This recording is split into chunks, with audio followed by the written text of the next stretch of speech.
At some point in life, cereal was a thing for you if it's not now. And so they came out with a top 5 cereals of all time. I'm just kind of curious if anybody has what's on the top 5 that they like. Like Ninja, what's your favorite cereal? Ooh, okay. My favorite cereal. Oh, it's probably the Special K with the berries. Special K. With the berries. With it berries. has to have the berries. Yeah, it does need a little flavor, doesn't it? They're kind of bland. Yes. Special K. Okay, over at His Radio Plus producer desk, let's go with Ben. I would have to say Cocoa Puffs. Really? Ooh, good choice. Cocoa Puffs. Okay, how about Jake? I'm going to say Captain Crunch with the Crunch Berries. Or the Crunch Berries. Okay. With the Crunch Oh, Berries. with the Crunch Berries. Yeah. Okay. Well, that's on the list. Oh, can I change mine? Oh, she's going to change hers. Okay, go ahead. Okay, my all-time fun cereal is Sugar Smacks. Okay. That's because Special K is not fun. No, it's not. It's like you eat this when you also want to be good with your diet. That's true. Okay. And Scott, who eats cereal exclusively for dessert. It tastes better, I'm telling you. Cereal tastes better at night, so that's when I eat it most of the time. And I go in spurts where I have certain favorites. So right now, I've got a couple. Raisin Bran, I love Raisin Bran, and Life cereal, although I will buy the generic version, which I love the name for. It's called Easy Living. Easy Living? What's that, Food Lion or something? Yeah, Food Lion's version of Life. It's called Easy Living, Easy and I just love Living. the name. It is. Fruit Loops, Oreos, Captain Crunch with the Crunch Berries, Honey Nut Cheerios, and Cinnamon Toast Crunch are all the top 5 all-time favorite cereals. I've never heard of Oreos. You haven't? No, They're which good. surprises me how it outranks Fruit Loops. Right, it does. A cereal you never heard of, it outranks something. I think it's like number 4 on the list or something like that, which is wild. I love what's the one? It's based off the Flintstones, but it's the chocolate one. Oh. Cocoa. No, not Cocoa. Pebbles. Cocoa That's it. Pebbles. Cocoa Pebbles. Similar to Puffs, but Puffs are kind of airy to me. I like the Cocoa Pebbles. Linda texted and said her favorite is Special K with strawberry. That's Ninja's. Is it Yes. strawberry, or is there a different berry that goes with yours? Strawberry for sure. Strawberry? Yeah. Yes. They make everything taste good. Strawberries. The open mics are coming in. This is from the My HISRadio app. My favorite cereal is Lucky Charms because I like the marshmallows inside because it tastes really good. Hey, you gotta have the Fruit Loops with the marshmallows in them. Those are awesome. I just had a bowl this morning. Hope you enjoy. Real? They have marshmallows and Fruit Loops? I didn't know this. I Googled it, and it's a thing. It truly is. So. It comes with them. You don't add them to yourself. Right. Although they don't give you marshmallow size to put in cereal. It's the big fluffy ones for having the s'mores. Oh, yes. Well, I think Lucky Charms has a thing where you can buy the marshmallows separately. Are you serious? I had no idea. Yeah, so you could just have a bowl of Lucky Charms marshmallows. Chris texted and asked if we remember Kaboom brand cereal had a clown on the box. I didn't remember until I Googled it, and it looked familiar. Did it? I'm trying to remember Kaboom. I hope it was delicious. It looks delicious.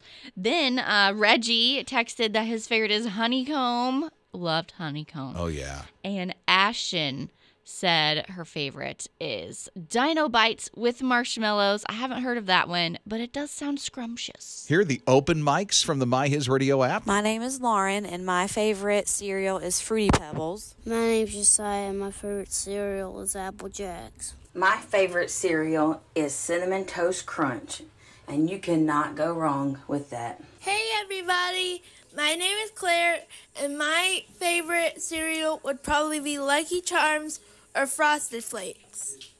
Bye! All right, I'm going to go against the grain with this one. Store brand flakes. It's like the breakfast of champions at a third of the price, no extra sugar, plenty of nutrition. We love you, His Radio. Oh, we love you too. And what a cereal, huh? I've had that. It's bland, but it's healthier, I guess. If it's bland, it's healthy. Yeah. If it's cardboard, it's healthy. Exactly. And they did serve cardboard pizza in high school back in the day. We had shag rug pizza. What? Shag rug pizza? I wonder what that, it must have looked like a shag rug. Yeah, and when I was in school, the pizza that they served was just a thin crust with some burnt cheese on the top of it. To me, it tasted like it was cardboard because it was hard to chew. Rob and Lizz. His morning crew. So the alpha generation, grade school kids, are going retro with all their school supplies, like the Trapper Keepers, the crayons. I like the old Crayola crayons that they're bringing, and other stuff. Retro is in. It's cool. It's wild. And when we say retro, it's the 80s and 90s of school supplies. See, 90s being retro is so strange for me because I was born in the 90s. It's retro. Yeah, that's so strange. Welcome to being in the retro generation. It's so wild. So it's all an 80s and 90s vibe. The way the backpacks are, the colored pencils, the Trapper Keepers, the Bic 4 color pens. I don't know if you remember the Bic pens, B-I-C, Bic. I don't remember those. No? That's more 80s, I think, with the Bic pens. It's ballpoint pens, yeah. See, Lisa Frank is coming back. I don't even know who that is. It's like the design of folders and notebooks. They were very sparkly animals, bright pink and purple. The composition books? Yes, like on the outside, like it would have like unicorns and Oh, tigers. Wow. It was like all the rage. There were people who used to put stickers on those books to make it look like that. Mm-hmm. No, these were just designs. They were just like that. Wow, the whole old retro thing. Rob and Lizz. His morning crew. Sweet, salty, and savory combine in one big flavor combustion of Cinnamon Toast Crunch bacon. Bacon? Did you say bacon? Bacon. They mashed together bacon flavor in the cereal? Mm-hmm. Oh, no. They mashed together the cereal flavor and the bacon. Oh. Yeah. I don't know what to think about that. So it's a bacon slices, and they dusted the top with the Cinnadust. Okay. It looks like Ben, one of our producers at His Radio Plus, is into this. I mean, I like Cinnamon Toast Crunch. I like bacon. I don't see why the two couldn't complement each other. I don't know. I just don't see that together. Scott's in on this too. I agree with Ben. I've never met a slice of bacon I didn't get along with. So this sounds really good. I've heard people dip bacon like in syrup. Yeah. Or, I mean, I wouldn't do it on purpose, but if the food accidentally touches, I'd still eat it. Yeah. But I hear that, okay, I guess I need to back up a little bit, because if pancakes are on the plate and the bacon's on there too, they'll use the bacon to mop up the syrup. What? And paint it on the... On the bacon. Yeah. Who's agreeing? Who's agreeing? Is that Jake? Mm-hmm. You've done this? Dude, it's such a good, it's like the sweet and the salty. And plus, people eat like caramelized bacon, so I'm sure the Cinnamon Toast Crunch bacon really ain't gonna be that different. Probably. Caramelized bacon doesn't have caramel on it, Jake. Well, it tastes sweeter. Rob and Lizz. His morning crew. This is enticing for some people, I think, because Maryland would love for you to move there, and so much so they want to pay you to move there, $20,000. How kind. I know, right? They just and here's the thing: so they're going to give you $20,000 to help you move, and then another $10,000 once you arrive to help you do some renovations in a home that you buy. Wow. So that's what they say they would like to do. And I think it was it Ben earlier today that said he would never move there if his life depended on it? Why? How come? My grandparents used to live in Baltimore, so like it was a very specific part of Maryland that I just have memories of, and for that reason I wouldn't move there, but the like countryside of it is pretty nice. Yeah, right? It reminds me of a sweet fall Hallmark movie where you could just walk down the street, get a cup of coffee, and make friends with strangers. And then there's the winter and really cold. But and you have lots your of hot cocoa. Snow. Yeah, that would be nice, the hot cocoa thing. I don't know if I'd move, but here's the thing, too. You have to already have a job and be a remote worker. So they're trying to get people to move there. And then, if you have a vocation already, then you can, be virtual, then you're in. I can't just decide to move there and get a job once I move there?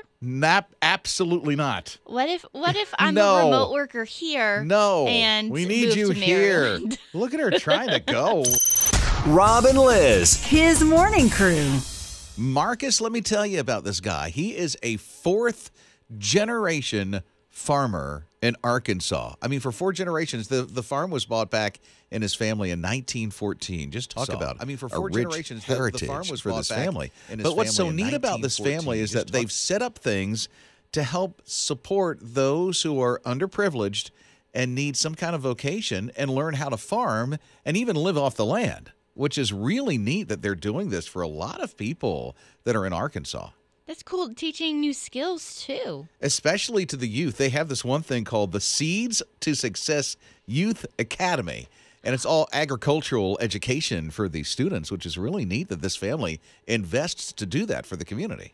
Ooh, it's like that phrase, you teach a man to fish and he'll fish forever. Yes. Or eat forever. Yeah, I said that weird. It all works for me. I know what she's talking about, but I wouldn't know how to even say that phrase.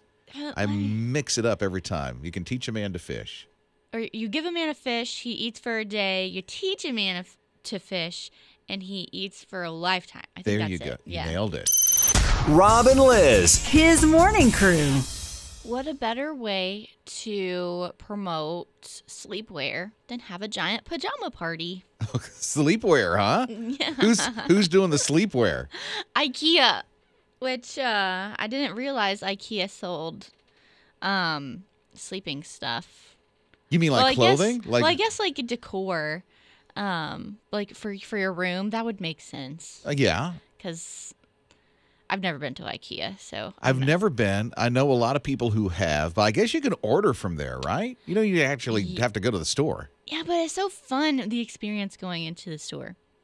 Yeah, I guess there is that.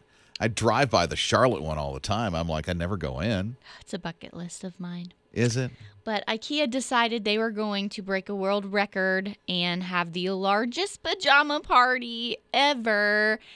And they did. They did it. It was 2,052 employees gathered, and they all wore matching PJs and had a pajama party. So this is their sleepwear, and they all wore the same pajamas? Yes, they were all matchy-matchy. Well, good for them. That must have been so cute. Yes, pajama parties, man. Brings me back. Doesn't it, though? Mm-hmm. When all the friends came over and you had the pajama parties and played Monopoly. What if we had pajama day at work? I would be shorts and a T-shirt. That's my pajamas. It's like comfy casual. Comfy, that's quite the thing. Rob and Lizz. His morning crew. There's a little bit that we can get our minds off of right now, and that turns to Krispy Kreme and Barbie donuts. Sugar, donuts, little cakes. I love it. And they're so pretty. These donuts. Literally, Ninja wanted to go and get some this morning. She's like, do you mind? I just want to bring these in. Yes, they got a berries and cream filled one that has like purple and pink on it, which I'm a fan of. And then a chocolate frosted one with sprinkles. Okay, now what does Barbie chocolate have to do with, it's the Barbie sprinkles. Yes, the Barbie sprinkles. Because I'm thinking chocolate's not pink. No. It's got one of those pearl sprinkles, though, like those big ones that I would be worried about breaking my teeth. So it looks like jewelry. Yes. Okay. But you can eat it. I have a feeling Ninja had Barbies growing up. I did. Still? Where are they? I have some fancy ones in the attic that are, I don't know. My mom's like, you need to keep this. It'll be worth something one day. But is it? I don't know. But it's still in the attic. Mm-hmm. One day she might break them down and play. Maybe. Or when we have a little girl, hopefully. Oh, so Ninja's going to have more babies. Well, not right now. No, because you just had Ollie. Yeah, he needs a sibling in the future, hopefully. So sounds like she's hoping for a girl. Yes. To play Barbies with. And eat the Barbie donuts. Rob and Lizz. His morning crew. So Scott's son is super into Legos. I mean, really into Legos. My brother was too. Really? Mm-hmm. Oh, well, look at that. We can link up Ninja's brother with your son, Josh there, Scott. There we go. Sounds like a plan. So if I say recycled Legos, what does that mean? Scott? You take old Legos and make something new out of them, maybe? They're literally recycling Legos. And so there are recycled Legos to the point where it's reusable or renewable plastics. Oh. Yeah. Okay. Going green. Very green. They're cutting down on fossil dual usage, whatever that means. That's what they're doing. So they've tested like 600 different materials, and they're paying 70% more for the renewable material, but which probably means it's going to pass the cost on to you and me. And that's what I would say. I hope not. They're expensive enough. Yeah. I know, right? But there's so many kids. I mean, even Eli, he's the sophomore in my family. He still will get a Lego out or two and just try to build something, especially with we kept some of the instructions for some of these things, but they're all mixed up anyway, so it turns out to be different colors. Well, there's some like professional competitions where they build things with Legos. Oh, I would believe that because you can see some of the. If you go to a Lego store, or better yet, if you're at Legoland in Orlando, Yep. good night. The things they build out of these Legos. I mean, I can barely squeak out a car. And we go to some of the conventions that they have, like Brickverse and things like that, and they have some amazing people that create these. Like we saw a landscape of Rome, Italy, made out of Lego. No way. It was amazing, yeah. So there are some really creative geniuses out there with Lego. Pretty lifelike stuff that they do, too. Yeah. Getting creative with the materials to make them, too.